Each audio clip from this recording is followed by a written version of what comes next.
వందనాలండి. ఈరోజు మార్చి 3 సిద్ధపరిచి తెచ్చిన రాళ్ళు అనే అంశం ధ్యానించుకుందాం. మొదటి రాజులు 6:7లో అయితే మందిరం కట్టు సమయంన అది ముందుగా సిద్ధపరిచి తెచ్చిన రాళ్లతో కట్టబడెను. మందిరం కట్టు స్థలమున సుత్తి, గొడ్డలి మొదలైన ఇనుప పనిముట్ల ధ్వని ఎంత మాత్రం వినపడలేదు.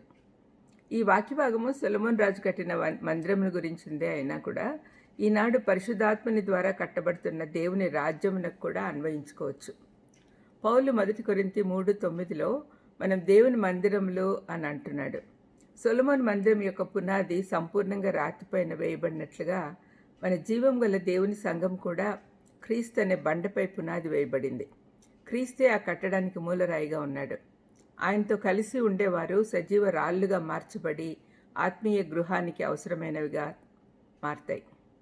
1 పేతురు 2:5-7లో మీరు సజీవమైన రాళ్ల వలె ఉండి ఆత్మ సంబంధమైన మందిరంగా కట్టబడుచున్నారు అని చెప్పబడి ఉంది.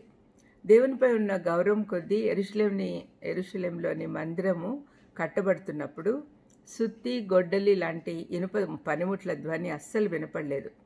ఆ విధంగా ఉండాలి అంటే ఆ రాళ్ళను కొట్టి మలిచి ఆ పని కొన్ని మైళ్ళ దూరంలో కొండల దగ్గరే ముందే తయారు చేసి తీసుకొస్తారు.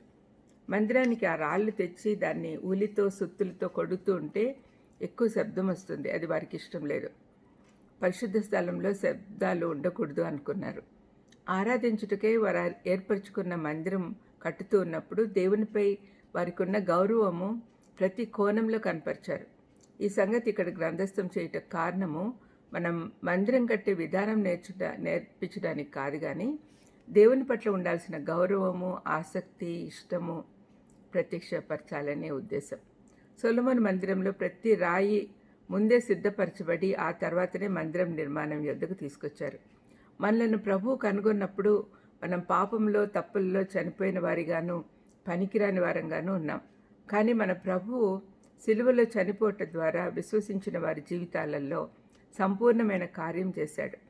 ఆయన మనల్ని తీర్చిదిద్ది సజీవమైన రాళ్లగా మనల్ని సంఘంలోకి తెచ్చినప్పుడు ఆ కట్టడంలోకి మనం పనికొస్తాం.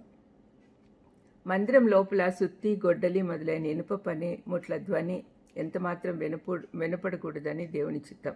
కానీ మనము దిగులు పడాల్సిన విషయం ఏమంటే ఈనాడు అపోస్తులు జాగ్రత్తగా అందరినీ సిద్ధపరిచినట్లు ఇప్పుడు జరగటం లేదు. ఆనాటి అపోస్తులు విశ్వాసులను సజీవమైన రాళ్లగా సిద్ధపరిచేవారు. ఈనాడు సంఘంలోకి వచ్చాకనే వారిని సిద్ధపరుస్తూ ఉన్నారు. సంఘంలోనికి రాకముందే స్వచిత్తం పెరిగిపోవాలి, పాపాలు కడగబడాలి. మనం సంఘంలో స్థలం ఏర్పడకముందే చనిపోయి బతకాలి. అప్పుడే ఆరాధించేవారిగా నిత్యుడైన దేవుని యొద్దకు వెళ్ళాలి. సిద్ధంగా లేని రాళ్ళు మందిరంలోకి తేబడుతున్నాయి కాబట్టి పనిముట్ల శబ్దం వినపడుతూ ఉంది. మనం కేవలం ఆత్మతో, సత్యంతో సజీవ రాళ్లగా దేవుణ్ణి ఆరాధించాలి. ప్రార్థన చేసుకుందాం. దయమేడా, మందిరానికి తీసుకురాబడినప్పుడే మేము సిద్ధపరచబడి దానికి మాకు అవకాశం ఇవ్వమని, ఇతరులను కూడా అదే విధంగా సిద్ధపరిచి తీసుకొచ్చడానికి మాకు కూడా జ్ఞానం అనుగ్రహించమని యేసుక్రీస్తు నామమున వేడుకొంచున్నాం తండ్రి. ఆమేన్. God bless you.